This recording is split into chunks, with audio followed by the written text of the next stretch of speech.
In 1991, while the world was obsessed with Windows, flashy buttons, and colorful graphical interfaces, a silent revolution was being born inside a small college dorm room. A curious student named Linus Torvalds started writing a tiny kernel, never imagining that this simple experiment would one day power the entire digital world. Fast forward to today, Linux runs hackers' machines, Google servers, Android phones, supercomputers, cloud systems, and even space stations orbiting above your head.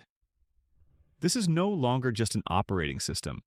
It's the backbone of modern technology. And today, you're not here to just use Linux. You're here to command it. In the next 100 seconds, I'm about to unleash the most powerful 100 Linux commands, from beginner to professional level. No bullshit, just pure power. Let's go. You open the terminal and use pwd just to understand where you are. With ls, you see what files are around you, and with cd, you move into different folders, like walking through rooms. You clear your screen using clear so you can focus. You create new folders using mkdir, remove them with rmdir, and make new files with touch. You copy files using cp, move or rename them with mv, and delete them forever using rm.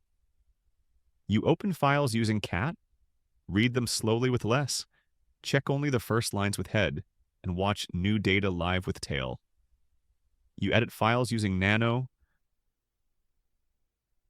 struggle a little with vi, and use sudo when the system asks for admin power. You check your username with whoami, see your user ID with ID, and check your system type using uname. You view your computer's name using hostname, check today's date with date, and see a full calendar using cal. You print text using echo, see hidden system variables using env, repeat old commands using history, and create shortcuts with alias. You check what type of file something is with file, view detailed file info with stat, see folder size with du, and check disk space with df. You monitor RAM with free, check how long the system has been running using uptime, and watch running programs using top or htop. You list active processes using ps, stop dangerous ones with kill, stop multiple with kill all, send tasks to background with bg, bring them back with fg, and list jobs with jobs. Finally, you test your internet connection using ping. And just like that, you survive your first day in Linux. Now you stop using Linux and start controlling it. You search inside massive log files using grep, extract specific columns with cut, process data smartly with awk, and auto-edit text using seed or sed. You clean repeated lines using unique, pass output to other commands with zargs, and sort information with sort. You hunt files across the whole system using find, instantly locate them with locate, and refresh the search database using updatedb. You spy on how programs talk to the system using strace and ltrace, and limit how long commands can run using timeout.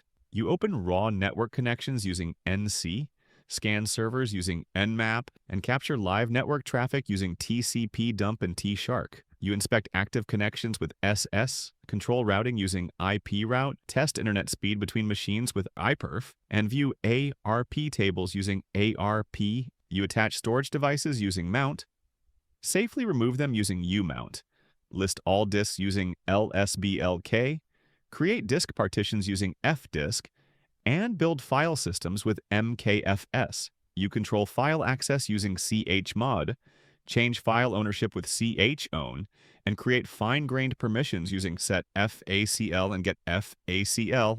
You automate tasks using cron tab, schedule one-time jobs with at, start and stop services using systemctl, read system logs with journalctl, and inspect kernel messages using dmessage. You remove system limits with ulimit, manage multiple terminals using tmux, sync files between systems using rsync, transfer files securely using scp and sftp, and control remote computers using ssh. You keep programs running after logout using nohub, detach tasks using disown, and finally generate endless output using the powerful stress testing command. Yes, these are the commands you need to use Linux with confidence, not just to follow tutorials, but to actually understand what you're doing. Nobody masters Linux by watching alone. You master it by typing, breaking things, fixing them, and repeating the process again and again. Practice is the real teacher here. The more you practice, the sharper you become. If this video helped you, Hit like, press subscribe for more, share it with your crew, and comment down below what you want to learn next. I'll see you in the next one.